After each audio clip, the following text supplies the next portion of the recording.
Hi. Nice to meet you too. Good. Are you?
Great one. Oh, it's you, masterful. Hey, how you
Good evening. I call to order the meeting of the Mayor and Board of Trustees of the Village of Burr Ridge for Monday, March 10, 2025.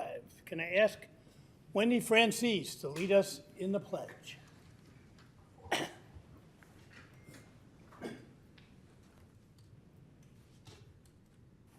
pledge allegiance to the flag of the United States of America and to the republic for which it stands, one nation, under God, indivisible, with liberty and justice for all.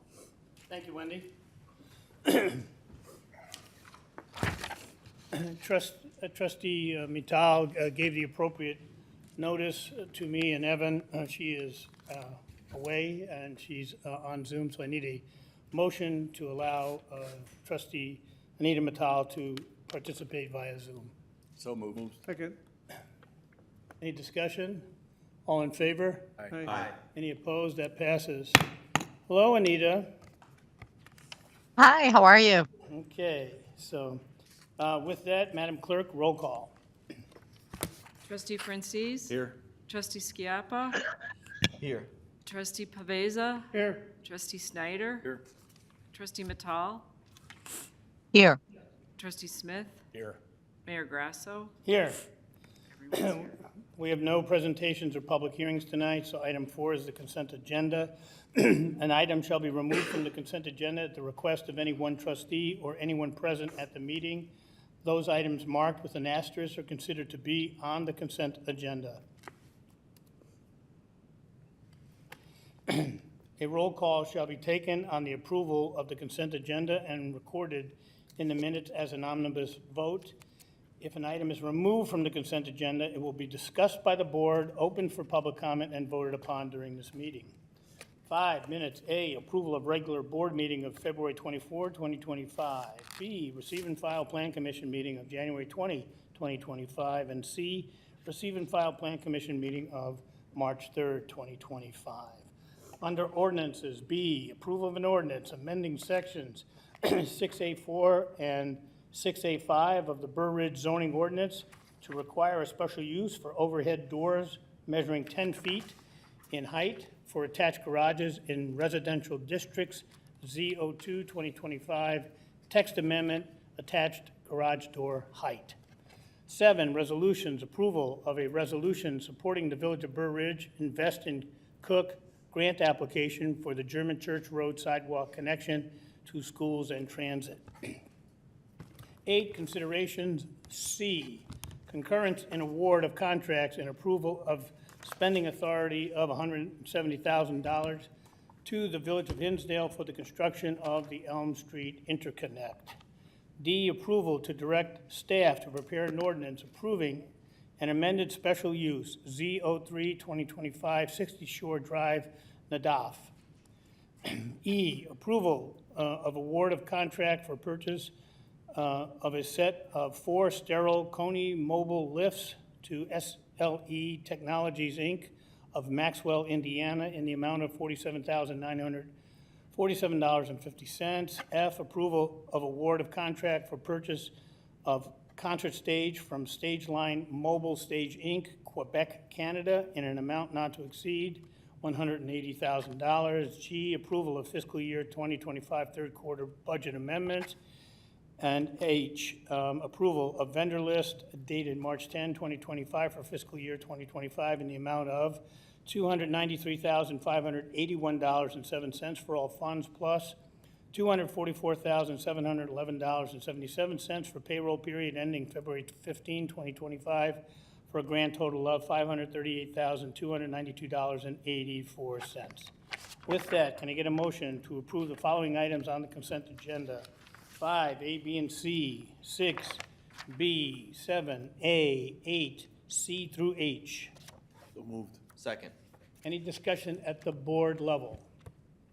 Any discussion from the public? Roll call. Trustee Snyder? Yes. Trustee Schiappa? Yes. Trustee Paveza? Yes. Trustee Mittal? Yes. Trustee Smith? Yes. Trustee Francis? Yes. 6-0, the motion passes. We have some members from, some of the officials from Indian Head Park tonight, and a presentation on Wolf Road. I would like someone to move to go now to item 8B on our agenda in consideration of the public officials that are here. So moved. Second. All in favor? Aye. Any opposed? That passes. 8, consideration of alternatives for the Wolf Road corridor project.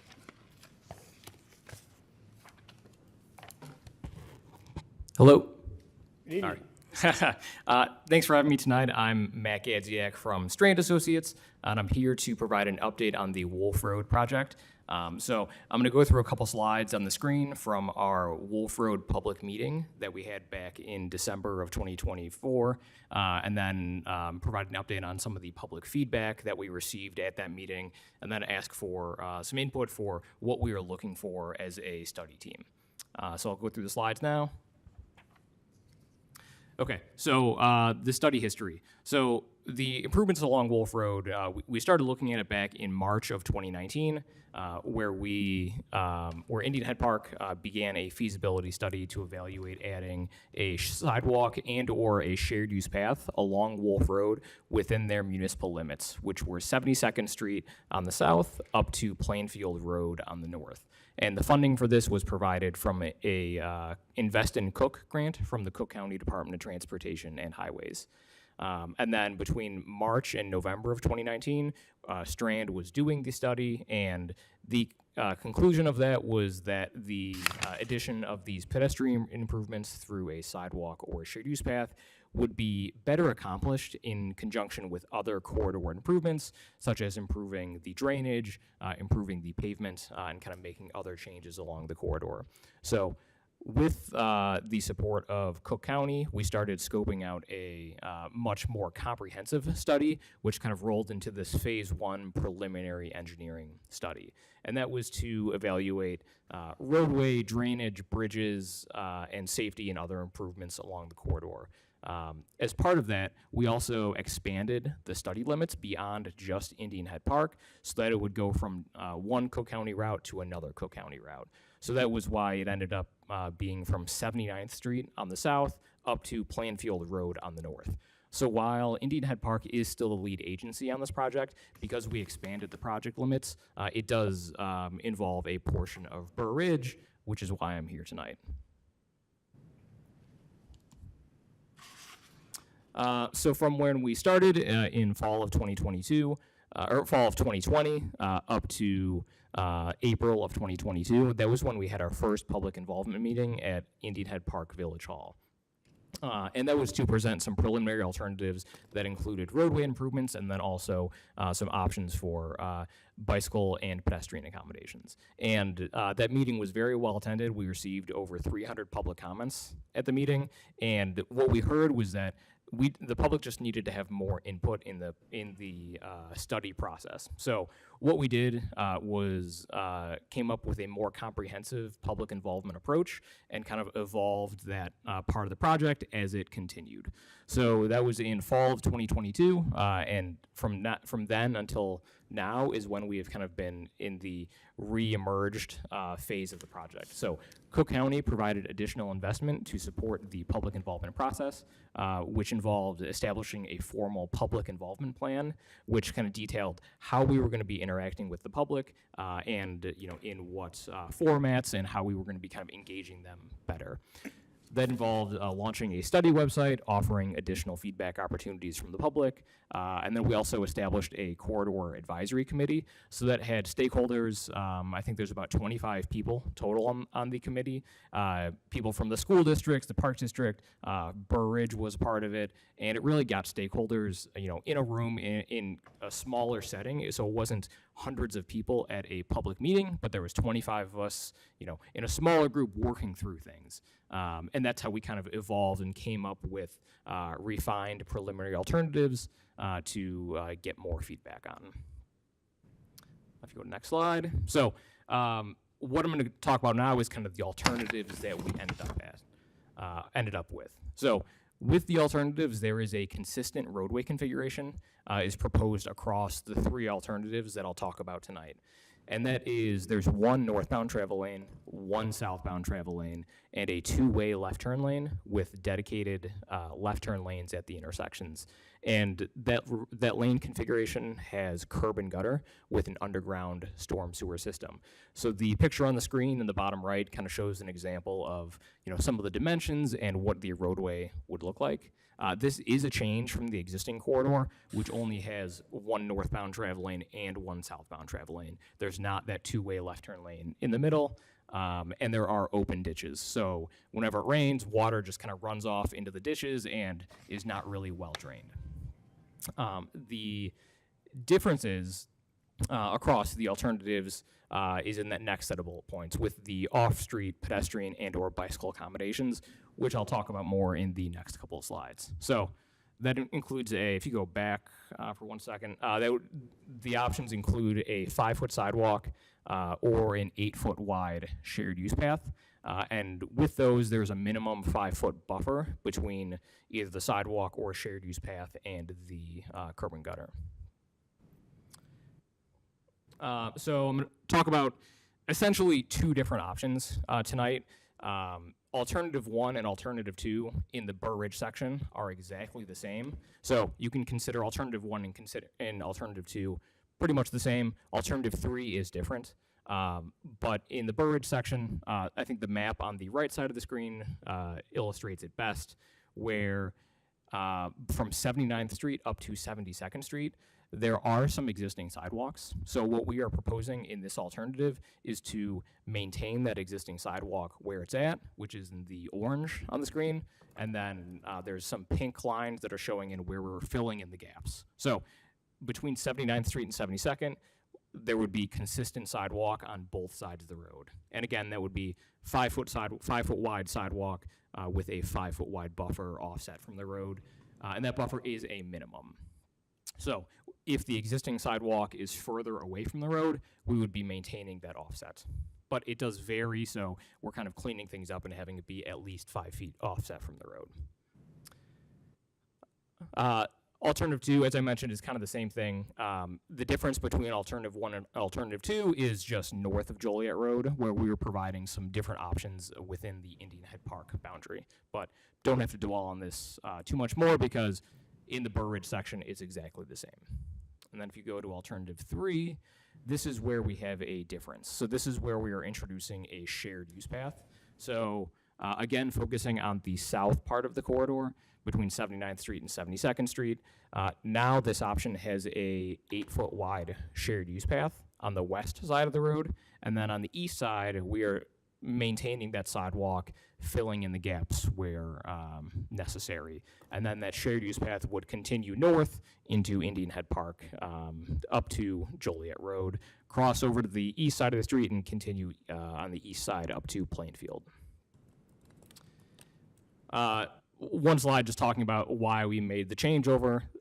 These slides were what I presented to the Indian Head Park board at their February board meeting, but this is just detailing why we made that crossover north of Joliet, because there was information from the LaGrange Highlands school districts that supported it being on the east side, but not relevant to the Burr Ridge section. So I mentioned that a lot of these slides are from the public meeting number 2, which was held in December. This is something that came out of that meeting. So after our meeting in December for about 5 weeks or so, we had an open public comment period where people could submit feedback via email, via comment cards we gave them, via voicemail. So out of all those methods, we received 114 comments from individuals within that open comment period, and that was through 92 emails, 17 comment cards, 5 voicemails. The vast majority of these came from individuals that were within Indian Head Park. I can only think of a handful that were explicitly identified themselves as living in Burr Ridge that were submitting these comments, so I just want to set that expectation as well. There also were 4 petitions that were submitted. The Safe Accessible Routes for All, which had 126 signatures. Within there were a few signatures that were from Burr Ridge, And then the bottom three, the Acacia Association of Townhomes, the Ashbrook Townhome Association, and the Ashbrook Estate Homes, all those petitions are Indian Head Park homeowners associations. So as you can see, a lot of feedback being provided by residents of Indian Head Park. And I think that that portion of the corridor is a little bit different because there's homes that are a little bit closer to the roadway, whereas in the Burr Ridge section, homes are set further back, so there was a little less interest. But that's who all submitted it, feedback. If you could zoom into this. So when someone submitted a comment, as I mentioned, there was 114. Oftentimes they were mentioning many different aspects. So maybe there was someone that was commenting positively about sidewalk or, concerns about truck traffic. So we would kind of categorize each of them into different buckets. So there was, some comments talking about many different things, so they kind of were grouped in different buckets. Just touching on a couple of the highlights, the most commented one was that there was support for alternative one with the sidewalks, and then having some landscaping concerns, safety concerns, negative feedback about turn lanes. But alternative one was definitely what we heard the more support of. And again, that was, primarily, the feedback was primarily being provided by residents of Indian Head Park. So I was not able to gather any direct feedback of what did the people from Burr Ridge that commented on this have to say, because they were kind of intermixed throughout and there wasn't that much feedback to be provided. And then the next couple slides, I think, are just some of the texts of the petitions, which don't have to read through here. But if you could flip over to the last page of this, there's kind of a matrix. Yes. So one thing that we put together to kind of summarize all the different components of this is, what are the three alternatives and how do they compare relative to each other, with just some simple colors of green, yellow, and red, where green would be that it, is performing the best. Yellow is that it maybe had some average performance, and red, it had the relatively lowest performance. So looking at alternative one, it does accommodate the 2050 travel demand and improve operational efficiency. It does improve the traffic safety for vehicles, but it doesn't score as well looking at pedestrians and cyclists because there's not as much connectivity being provided for those elements. But it does involve a moderate amount of land acquisition, which would be temporary easement during construction, or the potential for permanent right-of-way that the county would have to acquire as part of the project. But it did have the most support from the public. Alternative two was kind of in the middle, where it still operated pretty well. It was making connections for pedestrians, and it required a moderate amount of land acquisition, and had moderate support from the public. And then the alternative three with the shared use path, because it is designed for bicyclists and pedestrians, it is providing those accommodations for them. However, because it has a little bit wider of a footprint, that doesn't, we're anticipating that's going to involve more easements, potentially more right-of-way, and had a moderate amount of support from the public. So that's kind of everything. I can be available to answer any questions. I believe this is an item for consideration tonight, so, nothing is needed, but what we are looking for as a study team with Strand and Indian Head Park as Cook County is, what does Burr Ridge want to see in your portion of the corridor? Because the construction of this would be part of the overall roadway reconstruction, but anything long-term maintenance is going to fall on the village. So if the county is building the sidewalk, they're going to want to make sure that the village is going to maintain that in the long term, because the county does not maintain any sidewalk or shared use path along their network. So let's take questions at the board level first. Any of the trustees have any questions of Matt? I have one. What's the expectation that Cook County will actually have the money to do this? That's a great question. That's almost a separate track from what we are looking at right now, because until we figure out, okay, where are the lanes? You know, is there sidewalk? Is there shared use path?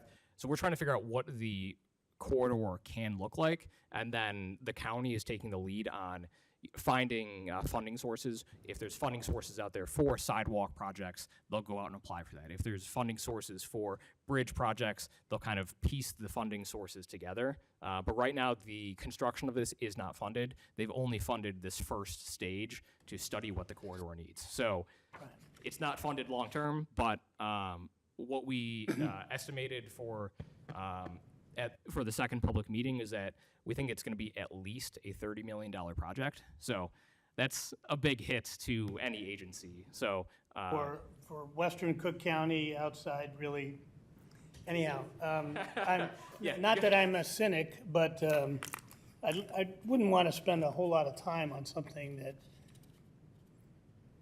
without any indication from Cook County that there's a high likelihood that it's going to get funded, because I don't see it. But yeah. that's just me. Yep, and I think the county can also, do the study to figure out what is the long-term need going to be, but as funding is available, they might break it down into, 72nd Street to 79th Street. What can they do with available funding at that time and kind of piecemeal it along the way? We see that a lot with projects just because, as you mentioned, that's the realistic, result of all of this is there money to pay for it? And not at this time. So I don't think there's any other questions. Mayor, would you like to say a few words?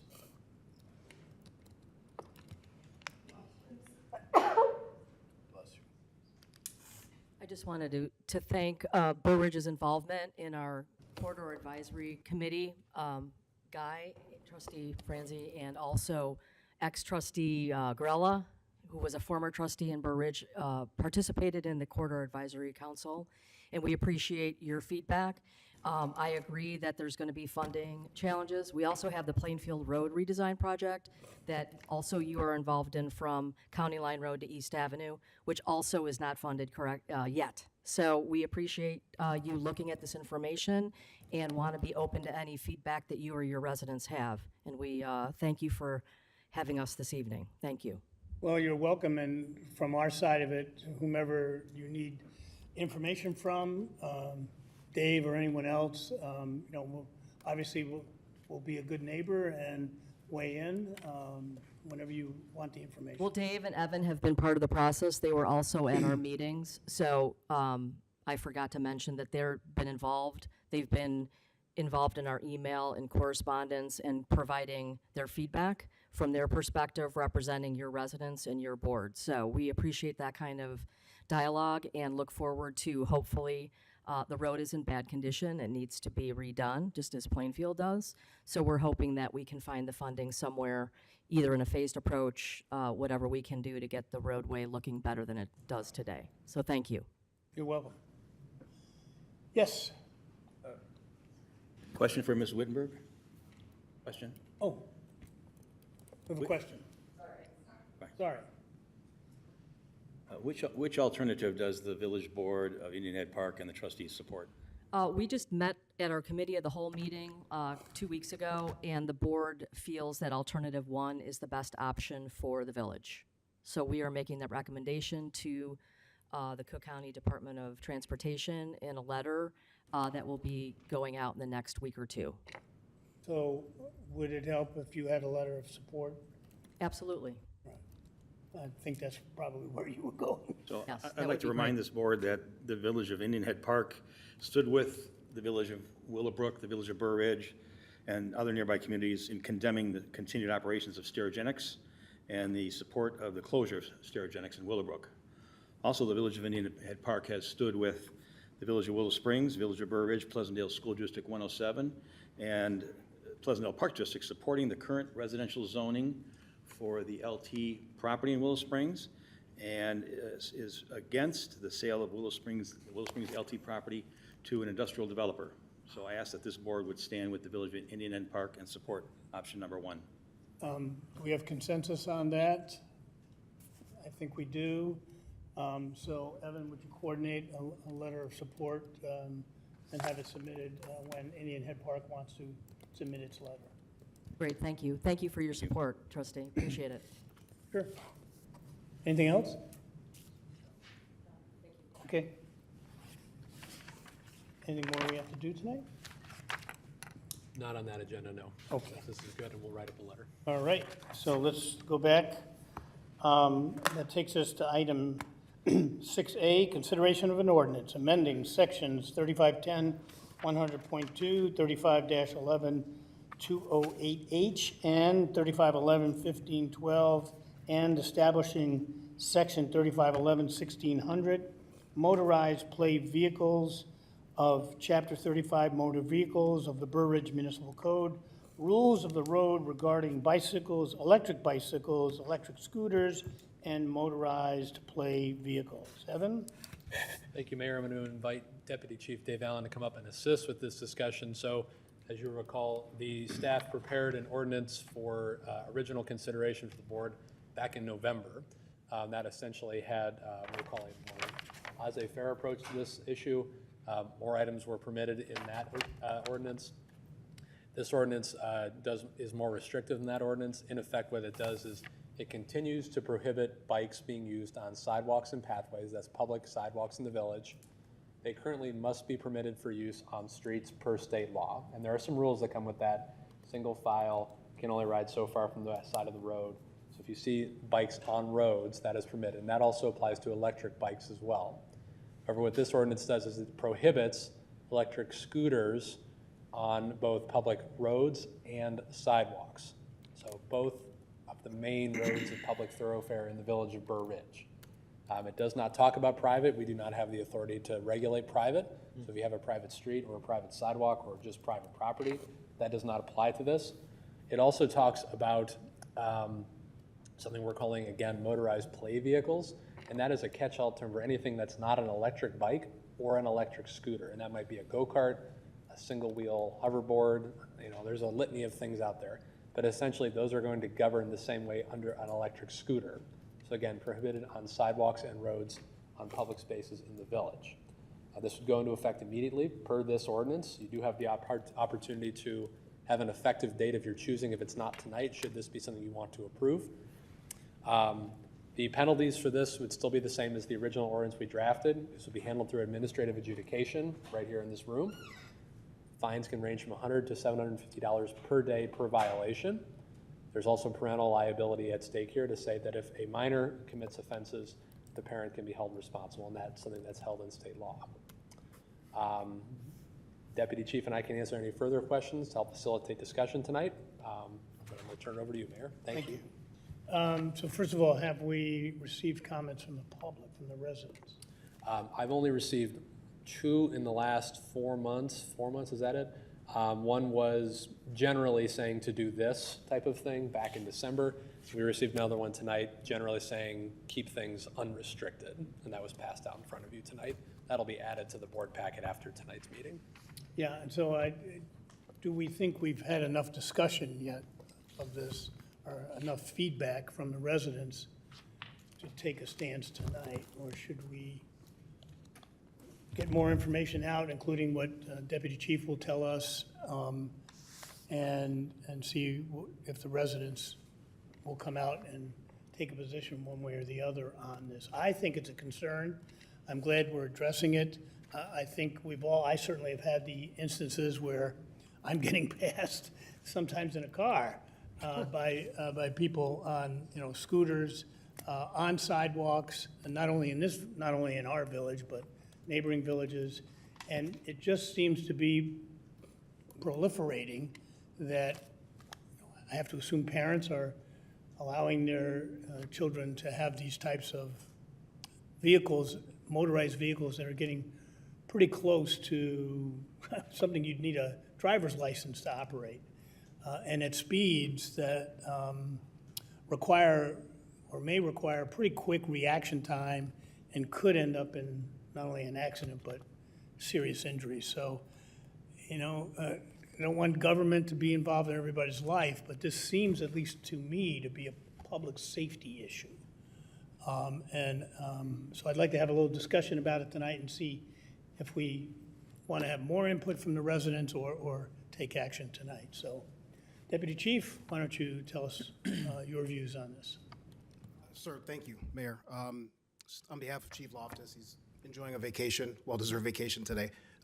But basically, our position is safety. That's sort of where we start and end, is with safety. So whatever guidance I can provide in terms of safety, any input, I have the number of calls we've issued, we've dealt with, I should say. Citations have not been a major factor to this point. Usually when we do encounter these situations, it's very young children, 10, 11 years old, who we're generally not going to cite. Most of the time, though, the people are gone when we get there. By the time we respond, they're in neighborhoods, they're back in their yard, they're back at home, or it's on private property. The Village Center has been one of the bigger issues for us in terms of these vehicles, but that is private property, meaning the sidewalk area, and that's not something that we can enforce. So we are trying to work with the Village Center on that, but we can only enforce the street. So again, where we're coming from is more of a safety issue. Whatever guidance you provide us, I mean, we'll do what we're told, you know. But Right, and it is also difficult from a resident perspective.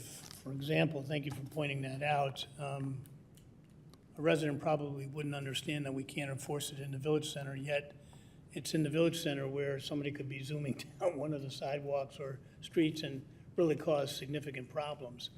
So that's yet another public education issue. But you did say that, Deputy Chief, and just give us a little bit more information on what kind of calls are you getting, who are you getting them from? Sure. And you did indicate that by the time, quote, you get there, the people on the scooters are gone. So give us the nature of what the calls have been like and whether Yes, or not sir. they're increasing. So what we deal with, oftentimes, we deal with many different types of vehicles. We're dealing with e-bikes and e-scooters right now, but as the village administrator pointed out, there are several different, there are four-wheelers, mopeds, mini bikes, almost miniature motorcycles, almost. Every kind of vehicle that's out there we encounter, and again, most of the time, it's very young people. They're cutting through neighborhoods, through yards, through different pathways. We get calls generally from residents who are concerned or honestly somewhat irritated by the constant traffic from these vehicles. But it's normally e-scooters, e-bikes, mini bikes, four-wheelers, every different kind, play vehicles, as the village administrator brought up, motorized play vehicles, anything that falls under there. There's people that ride the skateboards almost with the one big wheel in the center. Anything motorized that's out there, we see. And that's generally what we get calls for. We just get calls from people who are concerned, who don't understand where they're allowed, where they're not allowed. And that brings up the education that they were discussing. We have flyers on the website. We have flyers that we're preparing to distribute to everyone, just to at least begin to educate people on what's allowed, what's not allowed. Are e-bikes allowed on the street? On the sidewalks, on the streets, both, neither. A lot of things, there are a lot of misconceptions with these vehicles. So that's something that we're trying to help educate people with. To answer your question, numbers-wise, Mayor, last year we got 31 complaints. The year before was 24. That 31 and 24 includes all the different vehicles that you can think of. It includes people seeing bicycles, but the kid's not wearing a helmet. It includes everything. So it's really a myriad of issues. And then the other question to be considered is, even if we act and prohibit something, how enforceable is it going to realistically be? You hear the deputy chief. So again, a balance between government taking a position and some things maybe we shouldn't regulate. And we haven't heard a lot from the residents on this. Obviously, we have parents that are buying these things for the kids that are in the village. So I want to kind of understand their mindset as to why they're buying them and what rules they're setting. So anyhow, I'll throw it out to any of you to ask questions or make comments. Yes? Deputy, so for example, we get 30 calls. By the time you get there, it's most of the time they're not there. Yes, I couldn't give you an exact percentage, but a fair number of times they're gone, especially with the Village Center calls. They could now be in a store, they could be in the parking garage, they could be in Starbucks. And by the time we get there, a lot of times they're not there, or there are juveniles in the area, but there wasn't a good description, so we don't know if these are the kids, if these are not the kids. So obviously, we want to err on the side of caution with stopping the wrong people, so. Yeah. Thank you. Tony? So you mentioned that these are vehicles, and if they're on the road, they, I have a question. Oh, okay, Anita, 1 second. Yeah. Tony, wait, So, go ahead. sorry. Okay, I can't see. So, but if we were to get these kids who are violating the law, then how would we find them? I mean, that's my question. What would be a penalty for them? So, thank you for that question. As the village administrator pointed out, if we do cite them, it would go towards the parents, depending on the age. Anywhere from $100 to $750 would be the fine. Our position and the chief's position is to generally begin with education, warnings, things of that nature, calling the parents, trying to not go the citation route if necessary. If it's a repeat offender, if there's other behavior that's more severe that comes along with riding an e-bike or an e-scooter, and that's just a part of it, we can obviously take more enforcement action. But at this point, it would just be a citation at worst. If it was very extreme, we could impound the vehicle as well. But I think that would be not something we would do most of the time. Okay, Tony? Thank you. You're welcome. so that you call them vehicles, and if they're on the road, they have to follow the rules of the road. Correct, yes. The only thing that's allowed currently on the road, and please, village administrator, correct me if I'm wrong, would be an e-bike. E-scooters, all the motorized play vehicles, those things are not currently allowed on public roadways at all, under any circumstance. Just the e-bikes. Yes, Guy? You mentioned you're working with the Village Center and their problem with these vehicles on their sidewalks. How can we help you and the police department working with the Village Center? That's a good question. Appreciate it, first of all. I would have to talk to the chief and get back to you, because as of right now, what we're trying to do is, obviously, we're an enforcement entity, and we can't enforce laws on private property, but obviously we can come and try to help educate, try to talk to the kids, try to talk to the parents, and just sort of hopefully that gets the message across without us being able to take enforcement action. But I will definitely get with the chief to see if there is anything else. I'm wondering, is this a problem, say, like at Oak Brook Mall or at downtown LaGrange on their sidewalks? I know that we've talked with Clarendon Hills, we've talked with Hinsdale. I know the mayor had an experience in Hinsdale before with this. I could not speak to Oak Brook or LaGrange, but I would assume, hopefully not incorrectly, that if some of our business areas are having these problems, that they all are. Okay. I have personally seen a couple at Oak Brook recently. I can't speak to the volume that they deal with, but I would imagine anywhere there are sidewalks and stores, you're going to have kids on scooters. Okay, thank you. You're welcome. Yes, Russ? Thanks, Mayor. Thank you, Deputy Chief. My big concern is number one, the safety for the young adults, because they're not going to win if they run into a car or another vehicle. And then I mentioned this before, I do worry about the liability for our residents.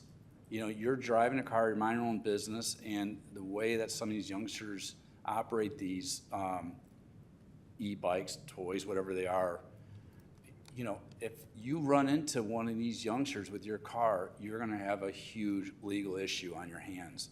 And I just like the fact that we as a board are kind of getting ahead of this and at least hopefully trying to limit the impact out there as far as the liabilities and potential harm to the youngsters.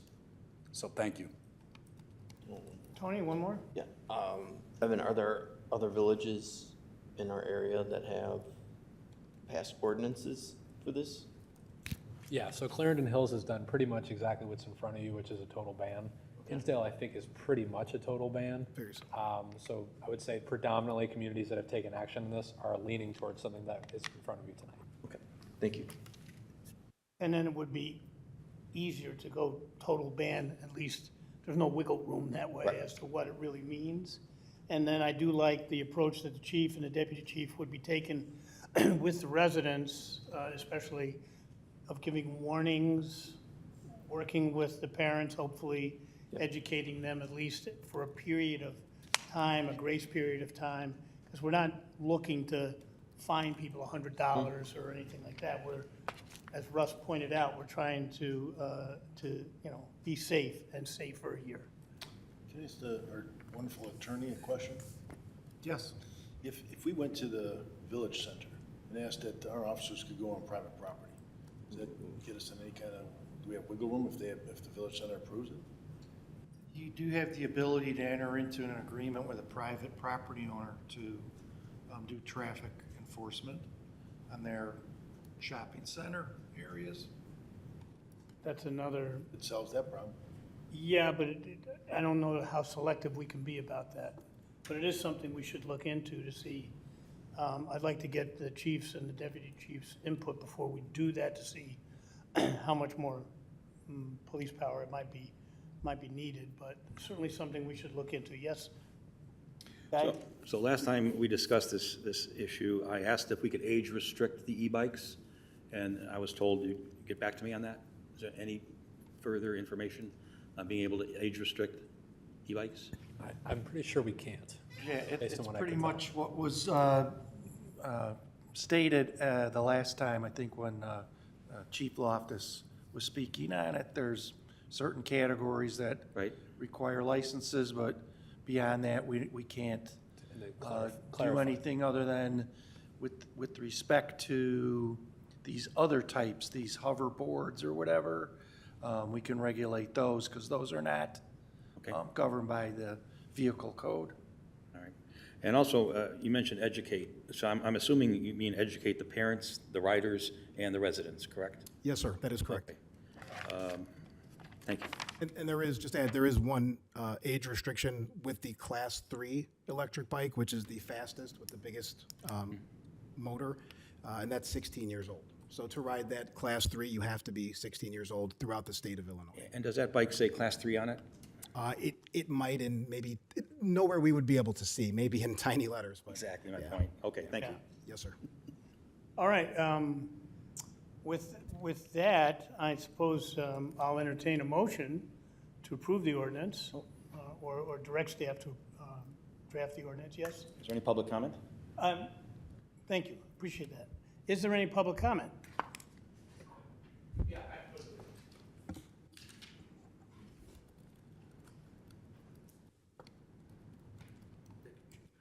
George Dacre, 11774 Briarwood Court. My backyard backs up to 79th Street. I've been here for 20 years. I agree with you, Russ, and with you, Mayor, and with the chief.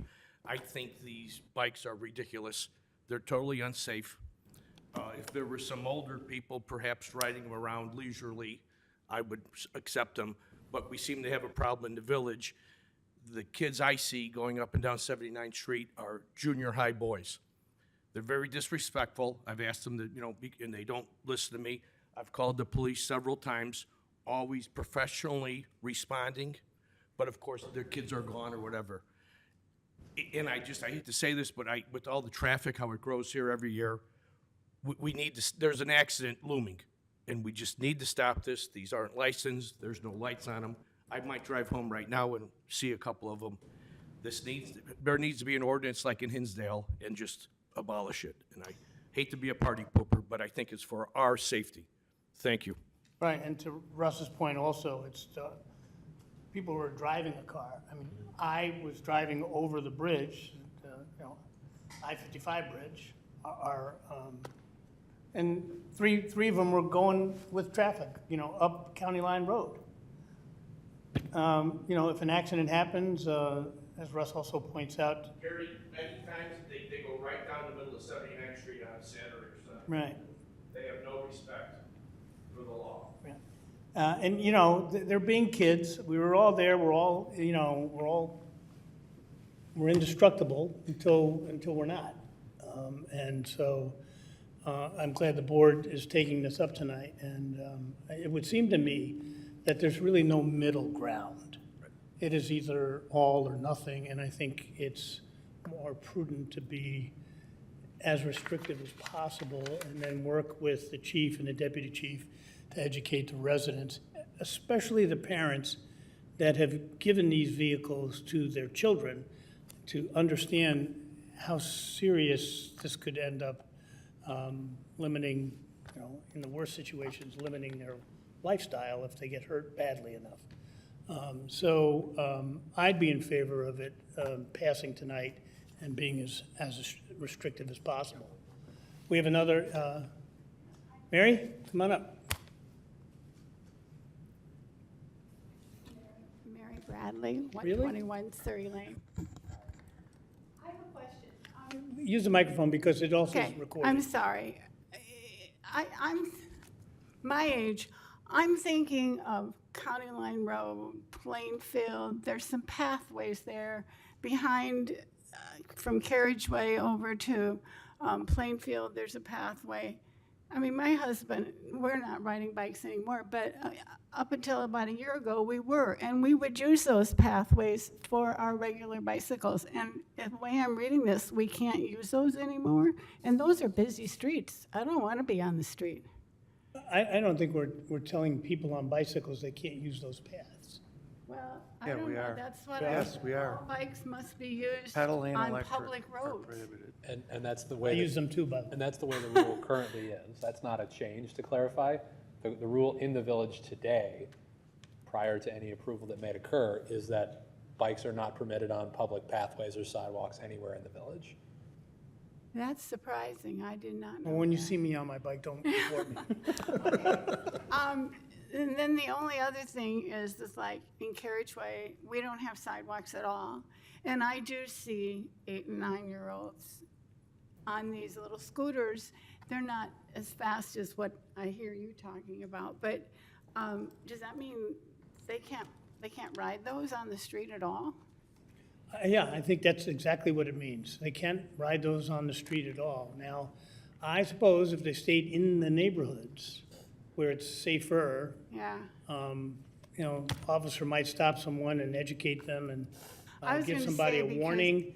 But I think what we're really concerned about, Mary, and I think we all are, is they're regularly now being used on County Line Road, 79th Street, Wolf Road, Madison. I mean, the streets where they shouldn't be used. And I'll bet the average parent wouldn't want their child on any of those streets. Now, if it's a side street where, you know, or within Carriageway or something, you know, they would certainly understand that. But what we're trying to do is eliminate the danger of them being in an area where vehicles are traveling at significant speeds. And I agree. I've been sometimes appalled to see how fast some of them go, even the smaller ones. But I just wasn't sure how to communicate that. And when I mentioned this to one of my parents, I don't know, 9 months ago when I first had a conversation with one of you, she just said, well, no, the police think it's fun, you know. So I think you've got an enforcement issue too. Yeah, there'll be an enforcement issue, no doubt about it. We certainly also want our police doing police work and not trying to chase children and speaking to parents and taking the time to go through all of that. Okay. But maybe something should be done, and we concentrate at least on patrolling and enforcing on the major highways that are within Burr Ridge, which are somewhat easily defined, somewhat. As I just mentioned, County Line Road, Madison and Wolf, 79th Street, Plainfield. You know, maybe not so much in Carriageway or some other neighborhoods, but certainly on the main highways is where we're getting the concern and where we're seeing these vehicles traveling. So I don't think we can pass an ordinance that is effective only on certain certain roads within the village. Well, okay. I just wanted to clarify, so I understood better. Anyone else? Yes, Al?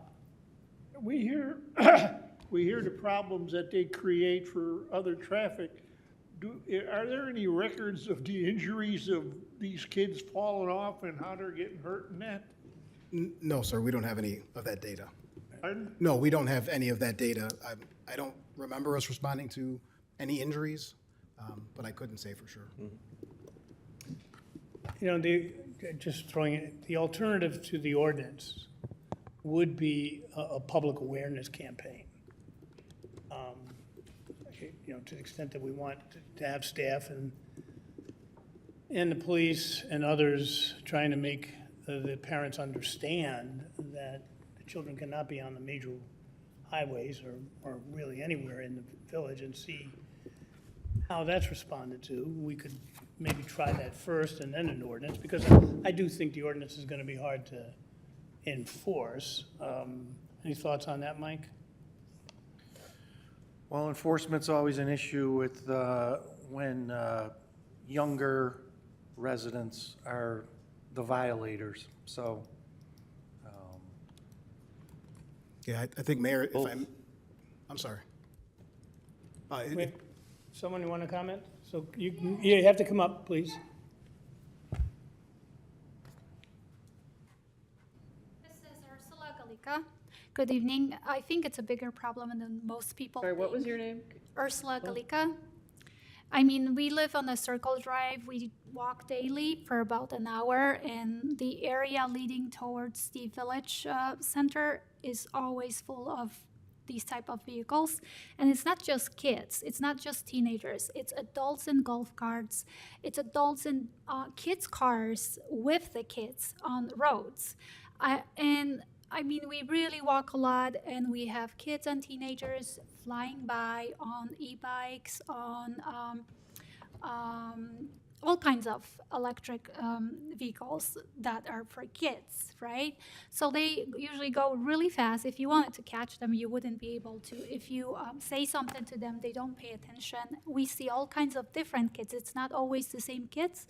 And something definitely needs to be done, because especially in the evening can be really scary when you're walking and somebody flies by you. So definitely a good point brought up today. Thank you.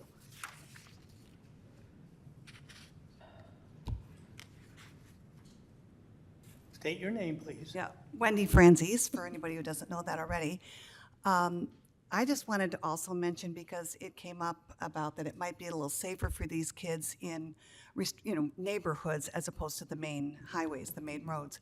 And I just want to say that in our particular neighborhood, this is a huge concern, because we have limited access. So there's just one entrance into our subdivision, and then the road kind of goes in a circle with all these cul-de-sacs off the main circle.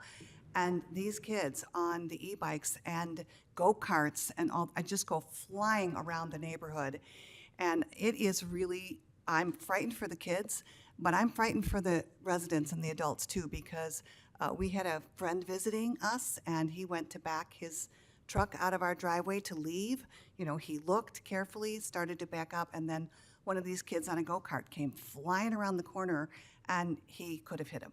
So it really is a concern, even in our neighborhoods where there is limited access and it's not a main highway. Thank you. Thank you. Thank you. Yeah, Russ. Mayor, or this could be an attorney question. Are we able to exclude pedal bikes from being prohibited on public pathways? I'm bringing this up because I'm one of those individuals that. You can exempt those from, you can permit those on public pathways if you want. I'm one of those individuals, I'd rather be on a pathway than on a street. And I think about our young families out there. You're trying to teach, the youngster how to ride a bike. You don't want them out on the streets. You want them on the pathways. I think we should allow at least pedal bikes on the pathways. Just a thought. Well, I'm on those pedal bikes go up to 20 miles an hour. Yeah, mine does. Okay, so it's a vehicle, I think it belongs on the road, not where people are walking with a stroller or just taking a walk. Well, maybe we'll look at that and see if there's a way to tweak that only to not e-bikes, just bikes, maybe. But let's stay with the ordinance. Not that that's not a good idea, but let's stay with the ordinance at hand. Yes, Guy? A couple questions on the ordinance as it's written currently. Could you please turn to PDF page 74? Yes. Section 2. So in there it talks about registration and licensing and a registration fee. Are we proposing that in this ordinance? So the original language is regulate the operation of bicycles and require registration. So this is sort of a remnant of state law that says that, yes, you can have bicycle registration. The village has never done that. You theoretically could, but we just haven't explored that. We're not proposing that at this point. No. No, okay, thank you. And on PDF page 76, please.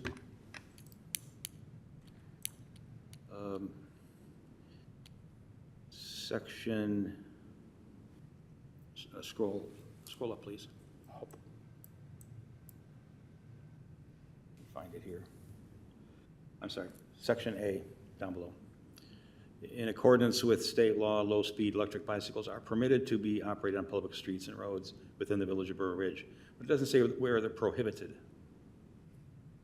So, okay, I'm sorry. So state law, when it says state law, that means that they may be ridden on public streets and roads in accordance with state rules. Okay. State rules say that they may not, they may be ridden any place the village or the municipality permits them to be ridden. And so right now, because you've banned them on public sidewalks, but state law permits them by right to be on streets, the only place that they end up being legal is on streets, subject to several other regulations such as single file, so close to the curb, et This cetera. is not going to confuse a parent? No, it simply says that we are picking up state law regarding electric bicycles. Okay. And somewhere else in here it says it's prohibited to be ridden on public pathways and so forth.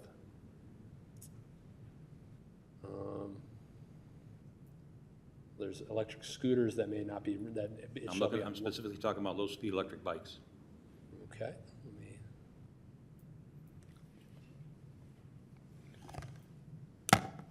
Oh, you don't have to find it right now. Please make sure that in the ordinance it says that they're prohibited on pathways and sidewalks. Okay. I see the term pathways being used exclusively, and we also need to, we have pathways and we have sidewalks. Sidewalks are in subdivisions, pathways interconnect the various subdivisions in the village. So it needs to be clear, crystal clear.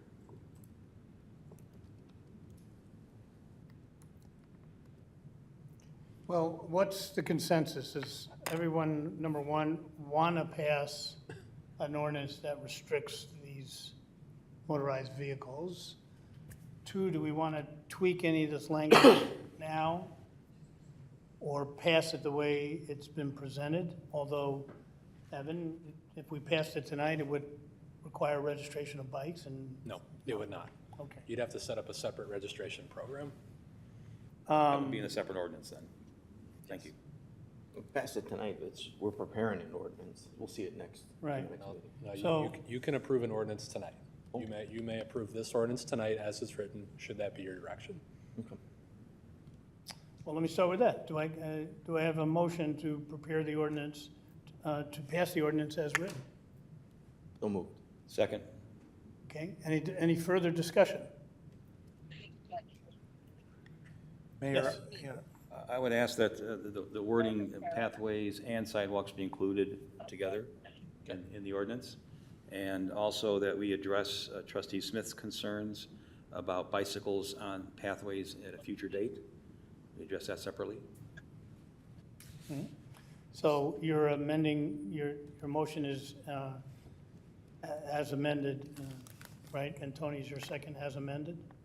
Tony made the motion, I seconded it. Okay, I'm so sorry. I'm asking Tony to. Motion, are you okay with as amended? Yes. so can I suggest that the amendment be incorporated into that paragraph A, low-speed electric bicycles?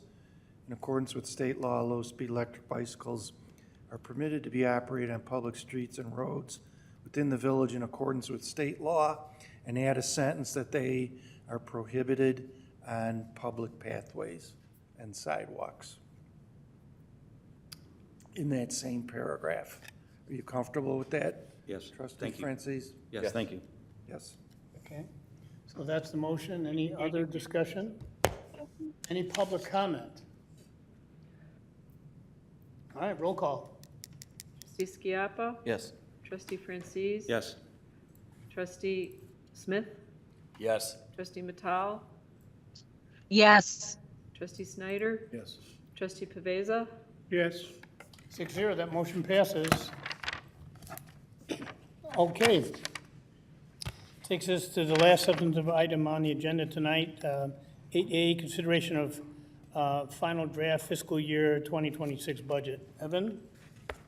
Thank you, Mayor. As I said, on February 24th, this is the last stop before April 14th. We'll have a public hearing at that board meeting. At that point, the board will be asked to approve the fiscal year 26 ordinance. That will be a budget ordinance.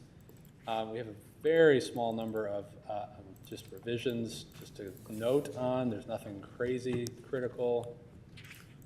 Just wanted to point out one thing that Trustee Smith and I pointed out. So page 38 of the budget, this number on wages, 3810894, this accidentally included the overtime budget as well. This should read something like 3,580,000. So just wanted to note a typo that was identified there. So this number is actually a little bit lower. It doesn't make any impact on the general fund. It's just a presentation issue. There were a couple of small budgetary changes that I can get into, like basically the net effect is that the expenditures, the entire budget went up a net of $7,000, and that's simply due to better pricing being available. Some pricing went down, some pricing went up, but again, the all-fund impact of our changes was $7,000. So no material impact on the budget. All the funds essentially come out as is. The general fund's actually a little bit more to the good. But again, if there are any further comments, directions, changes, et cetera, tonight, we'll take them, but staff has no further presentation to make. Thank you. Does anybody want to make any changes to the budget? I think everybody's good with it, Evan, especially the way it was presented. Anne Marie's not here, but the staff did just a great job, which makes it easier and results in no further revisions. So this will now be on the agenda. I'm a little ahead of myself, but there will not be a March 24th meeting. There will be an April 14th meeting, at which time the budget will be presented. And of course, if you find something that's material and you do want to tweak it, certainly bring it forward to Evan. But right now, we're going to pass the budget the way it is. Okay. With that, let's go to public comment. Is there any public comment? Mary, you should get a seatbelt for that chair. Mary Bradley, 121 Surrey Lane. You were presented tonight the January 20th minutes from the Planning Commission. That's what I'm here about. And it was verbatim for all the people that were there. The place was crowded, and there were a lot of people, and the consensus was they were against the proposal. What I really want you to know is in the minutes, you don't get the comments that were put in the Planning Commission's packet. And I don't know if all of you read those, but there were I want you to note pages 147 to 197 in the Planning Commission packet for that meeting. It starts with the letter from the ad hoc CNH committee president, and he basically expressed the committee's consensus that the bridge proposal was unacceptable.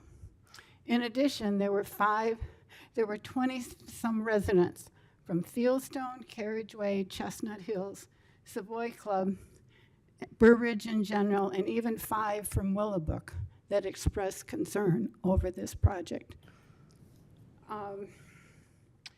In the pages there, I had submitted a petition that I've been passing around my neighborhood.